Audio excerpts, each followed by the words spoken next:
અમદાવાદના બાવળામાં નકલી હોસ્પિટલ ઝડપાવવાના મામલે જાણકારી મળી રહી છે। સામે આવ્યો છે વધુ એક ચોંકાવનારો ખુલાસો। નકલી સર્ટિફિકેટના આધાર પર જ ચાલતી હતી Ananya multi speciality hospital. Doctor Manisha અમરેલિયાના સર્ટિફિકેટ પર હોસ્પિટલ ચાલતી હતી। આપને કહી દે કે ડોક્ટર મનીષા અમરેલિયાનું સર્ટિફિકેટ હવે ફેક નીકળ્યું છે। હોસ્પિટલ ચલાવવા માટે કોઈ પણ મંજૂરીઓ પણ જે જરૂરી હોય તે લેવાઈ નહોતી। જામનગર એમબી શાહ મેડિકલ કોલેજમાં 2015માં એમબીબીએસ કર્યું હોવાનું સર્ટી બનાવ્યું હતું। જામનગરની કોલેજ સૌરાષ્ટ્ર યુનિવર્સિટી સાથે સંલગ્ન હોવાનું દર્શાવ્યું હતું। અમદાવાદ ગ્રામ્ય પોલીસ દ્વારા હવે સૌરાષ્ટ્ર યુનિવર્સિટી પાસે માહિતી પણ મંગાવવામાં આવી હતી।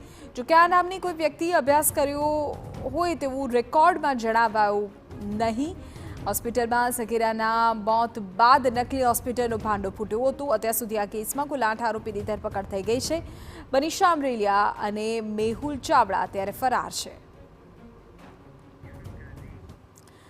વધુ જાણકારી અમારા સંવાદદાતા યુનુસ ગાઝી આપી રહ્યા છે। જી યુનુસ, બાવળાની અન્ય મલ્ટી સ્પેશિયાલિટી હોસ્પિટલમાં જિલ્લા આરોગ્ય વિભાગ દ્વારા દરોડો પાડવામાં આવ્યો હતો અને તેમાં જે કેટલાક દસ્તાવેજો મળ્યા હતા તેની ચકાસણી કરવામાં આવી હતી અને સ્ટાફની પૂછપરછ કરવામાં આવતા જણાવવામાં આવ્યું હતું કે ડોક્ટર મનીષા અમરેલિયાના એમબીબીએસ સર્ટિફિકેટ ઉપર આ હોસ્પિટલ ચલાવવામાં આવતી હતી।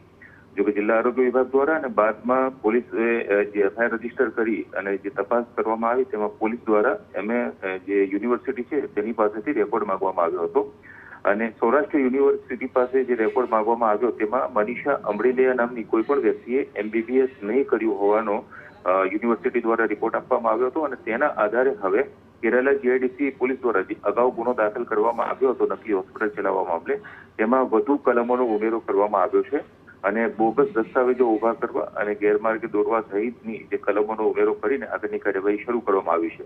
અગાઉથી ડોક્ટર મનીષા અમરેલિયા સહિત 3 વ્યક્તિઓ વિરુદ્ધ ગુનો દાખલ કરવામાં આવ્યો હતો। ત્યારથી જ મનીષા અમરેલિયા અને જે હોસ્પિટલનો મુખ્ય સંચાલક છે તે ફરાર છે, પરંતુ આ રિપોર્ટ આવ્યા બાદ હવે કેરાલા જીઆઈડીસી પોલીસ દ્વારા તપાસ સઘન બનાવવામાં આવી છે। બિલકુલ યુનુસ, આભાર જાણકારી બદલ। તો જે પ્રકારે આ કોઈ મામલો સામે આવ્યો છે, 2 વ્યક્તિઓ જે મુખ્ય સંચાલક છે એક હોસ્પિટલનું અને બીજું જેમના નામ પર નકલી સર્ટિફિકેટ પર આ હોસ્પિટલ ચાલતી હતી તે મનીષા અમરેલિયા, એ બંને અત્યારે ફરાર છે।